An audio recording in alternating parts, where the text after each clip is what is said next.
Well, from where you're standing, it probably just seems like a 3D rendered run of bad luck.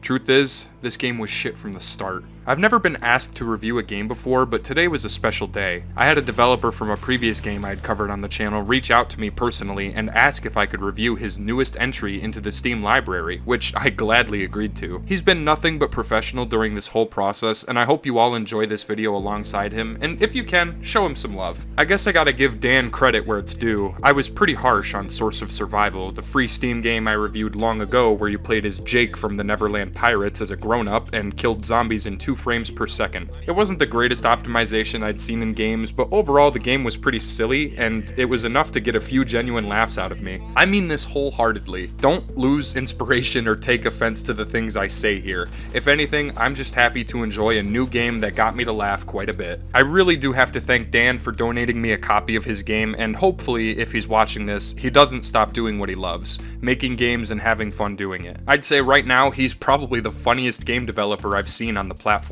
Whether it's done ironically or not, the vibe you get after playing anything from these devs is that they're aspiring creators trying their best to deliver a solid product. I'll always respect that. Making games today is a much more difficult task than trying to kill a fly using your telekinetic powers. But I think the quality of the game I'm covering today will be the main thing I discuss. It's obvious that this isn't Stalker Anomaly or something huge like that, though there is a lot I plan to cover. So, as a special request from the developer themselves, here is my official review for Aftertime. What kind of name is that? Sounds like I'm about to take a break at fucking work. I'm sure that would have made a much better game. I don't know how the title relates to the story. It's just a basic Doom-like action game with colorful zombies and poor optimization from certain distances. The game is very complex if you can believe it, and I haven't had a good laugh along with a silly storyline in a long time, so let's get right into it. The gameplay speaks for itself. It does have a storyline, as confusing, vague, and fucked up as it is, but before I focus on that, I'm gonna pick apart this interesting piece of gaming history going off of what I've seen so far. You'll probably take notice of how overly complicated the colors are for many of the zombies. Sometimes they're wearing casual colors like a dark brown shirt and blue jeans, other times they're wearing hot pink muumuus and cyan tinted tank tops. The animations, like I mentioned before, are extremely buggy. There's no definitive way of telling when you're hitting the enemies or when they're hitting you. Sometimes when shooting at them you'll see a hit marker, other times you won't. I can't really explain it, so I'm not gonna try. If you're surrounded by zombies, it's a desperate struggle to get away from them. Bullets don't act consistently when fired, meaning that whether or not you aim down the sight, your accuracy remains the same, which is a massive disadvantage the moment you realize there's zero chance to get away from the zombies. They lunge after you like a bunch of rejected dying light sprites, even imitating the movement of the virals. When you attack them with a melee weapon, you'll sometimes get this cinematic effect that's supposed to be cool, but it just slows down the gameplay in my opinion. There's no gore or creative environmental destruction, so it falls flat on its face in that regard. Also, what the fuck is that supposed to be? A mallet that got hit by a shrink ray? The environments, speaking of, aren't very inspired. Every location looks like a stolen asset. The interiors are complicated to navigate with repetitive patterns of scattered, useless junk everywhere. There's a neat mechanic much like RE7 where, if you're close enough to an item that you can pick up, it'll highlight itself with a blip on your HUD. The problem is, this blip is tiny and hard to see when searching for essential items like keys. There are human NPCs in this game, but they're more like overhyped mannequins, which is understandable. From what I can tell, developing working NPCs is a pretty tough task. They don't really do anything worthwhile and actively ignore enemies. Spoiler alert, most of the time the enemies ignore them too, trying to kill you and you only. I suppose if you want to, you have the option of killing them, which is super fun, and I can always appreciate the freedom to play how you wish in a game with absolutely zero reason to exist. You can collect consumables from fallen enemies that refill your health partially, but they're stacked up to 10, which isn't nearly enough if you get surrounded. And that happens constantly. The weapons are as generic as can be. You get a rifle and yep, that's about it. Any gun you're holding will be dropped if you swap it out with another weapon, even if it's melee. The gunplay doesn't feel awful or anything, but it doesn't do the game any favors, especially with its subpar graphics. The lighting on the player's modeled hands is actually decent, whereas the rest of the game feels unfinished. The story is all over the place. One second I'm fighting for my life in New York City against a horde of infected, and then literally the next level is a driving segment with wonky driving mechanics and a pointless health bar. Get from point A to B, nothing less, nothing more. I'd say running over zombies is fun, but they deal as much damage as any other solid object in the game, so they might as well be brick fucking walls in the road. After that, I'm fighting fucking dinosaurs after fast forwarding in time by 3 weeks. Well, alright then, I suppose the apocalypse is upon us and there's only one way out. To push back the dinosaur menace and fuck their faces. Look, I know I've been shitting all over it, but I gotta be honest. This is a silly game. The plot makes no sense, the enemies are jagged and fucked up, and the overall boringness of it can be pretty shitty, but I'd be lying if I said I wasn't smiling the entire time. It's one of those games that don't require an IQ to understand. There's no convoluted puzzles or repetitive drawn out segments. It's consistently linear through and through. That driving level alone caught me so off guard, I was just happy to be experiencing the fucking thing. I'm not saying that because I got a free key either. I've always kept my opinions honest yet professional to the best of my ability. And this game is no exception. It's obvious that nobody would pay money for it, not with a brain anyway. But that's why you gotta turn that stupid thing off and enjoy a brain-dead experience. It's so funny watching the zombies come after you in an overwhelming amount with some of the worst animations I've ever seen in an indie game. And they're so colorful, it's like blending Shaun of the Dead with an overpriced pack of gummy bears. Did I forget to mention that your main character talks? Great. I can use this to get the truck running. I've been here too long. Maybe I should look for a better place. Pteranodons are swarming the sky. I wonder where they came from. I don't think you have a name or anything, but you certainly have a goofy voice. Still, I can appreciate when devs add legitimate voice acting to their games rather than use text-to-speech. I'm not a voice actor by any means, so kudo to Dan and his team for having the balls to do it. How about a nice sprinkling of shit in your snow cone? You have the option of collecting grenades, but they explode on impact and are thrown at an arching angle, which means if you're within a confined room or some other interior, you're fucked.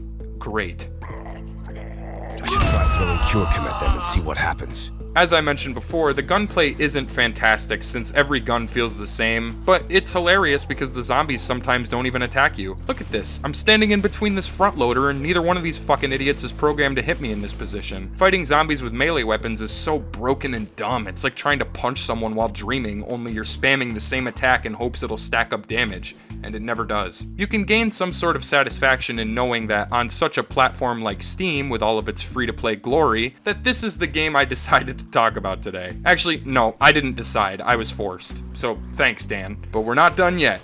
I gotta see how this shitstorm ends, so join me as we dive in together. I'm caught deep in the waves, and now it's time to swim to fucking shore. I think it's extremely unforgiving in terms of difficulty at times. Some levels don't require any killing, you can kind of just run from point A to B and that's it. Other times you're being choked and mangled and scratched and bitten by like 20 fucking zombies that'll kill you in less than 3 or 4 hits. As I said earlier, there's no hit registration, so you might as well say your prayers if more than 6 of them are coming your way. Every time you die, by the way, it's back to the start of the fucking mission. What is this, 1993? Since when did autosave and checkpoints disappear in modern gaming? Dan, listen, I'm a fucking moron. I need my handheld at times. You're telling me you can't make the checkpoints just a tad bit more forgiving? It gets super repetitive having to replay major segments and sit through the unskippable cutscenes. Not to mention the random characters being thrown into the mix. Why the fuck am I seeing a giant eagle? That is huge. Why am I seeing giant grasshoppers? And what is that supposed to be? A fucking elephant colossus?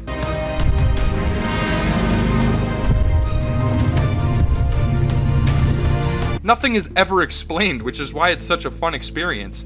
I really appreciate when a game developer knows they're limited in resources and money, but creates a wacky plot and wackier mechanics anyways. I've always preached that if you lack the fundamental knowledge and skills to make a great indie game, you should just have fun and go crazy with it. This game is the definition of crazy. Sure, it irritated the fuck out of me a few times, but it was a lot of fun. I can appreciate Dan for going over the top in many places. It's a very open and adequate game with subpar mechanics mechanics. Everything else, unfortunately, falls pretty flat on its face. I do think that there's potential for Dan to continue these wacky games so long as he continues to go with this theme of being ridiculous and feeling broken. I'm not saying he did that intentionally, but it oddly works in his favor. I say Dazzling Divine should create a cinematic universe involving the mystery of the dino zombie invasion and maybe give some goofy backstory to our protagonist. I don't know, make him an ex-con from prison who escaped and has a metal endoskeleton instead of bone structure, and he lost his wife to a bad volcano eruption which killed his entire town and left him in shambles,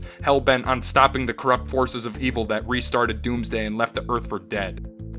I don't know what the fuck I'm talking about, but you get the idea. The final mission is by far the toughest. Not only are the frame drops way more common, but there are hordes of fucking zombies coming after you at all times. I suppose the intention of this segment is to overwhelm the player, but it's not all that bad. At first. Then you take notice of the helicopter in the distance. You'll have to sprint and jump there like a monkey hyped up on cocaine, dodging the infected and some of the raptors. The stairs here are the worst obstacle. In typical shitty game fashion, right when you're at the end of the journey, the game decides to spawn thousands of enemies to come and thwart you. The frame rate sucks here, so often I found myself slipping off of the thin platform and falling to my death. It happened a lot and kind of frustrated me a bit. Finally, after much perseverance, I made it to the copter and flew out of the fucking country. Hell yeah, I finally finished it. There is a horde mode option at the main menu though, so fuck it, I'll talk about that. Horde mode isn't special, it's about what you'd expect for an adequate game like this. You find ammo and health scattered on the floor, you have some human NPCs to help you momentarily, and you get a choice of 2 possible maps. Yay. And that's Aftertime, my good friends. It might not have been the best example of an indie game done right, but I can appreciate how silly it was overall. I'd happily pay $2 or $3 for a game of this style. You don't have to take it too seriously, and I happened to beat it in a total of 2.5 hours, which is longer than most new Steam releases. I really enjoyed the environment of the game along with the graphics, but that's about it. Every other aspect seemed clunky or unfinished to me. I hated how the dinosaurs don't really have a bigger role to play. It would have been nice to have some boss fights thrown into the roster, and I'm sad that all you have to do to progress is run. There's no real reason for you to stop and kill the enemies because the level doesn't prevent you from progressing otherwise. I quite literally ran through a few major levels with 0 harm inflicted. A lot of the background NPCs don't do anything other than remain idle forever, and I suppose that's okay too. It kind of confused me further with the direction of the story, but I guess the only person who knows is Dan and his team of developers at Dazzling Divine. Maybe he made this for the sole purpose of testing his creative waters, or perhaps he was just having fun developing something that I was very lucky and happy to play. Huge shout out to Dan again for the free Steam key, and I'm excited to see what else they offer down the line. It's not a good game by any means, but holy fuck. If the rest of them come out like this, I will happily play them all. My only constructive criticism would be to add sillier and more over-the-top stuff. That's the shit I love experiencing when turning my brain off for a while. It's like a hallucination. Anyways, that's about all I have for today. Thanks again for watching, and I'll see you guys next time. I can't escape.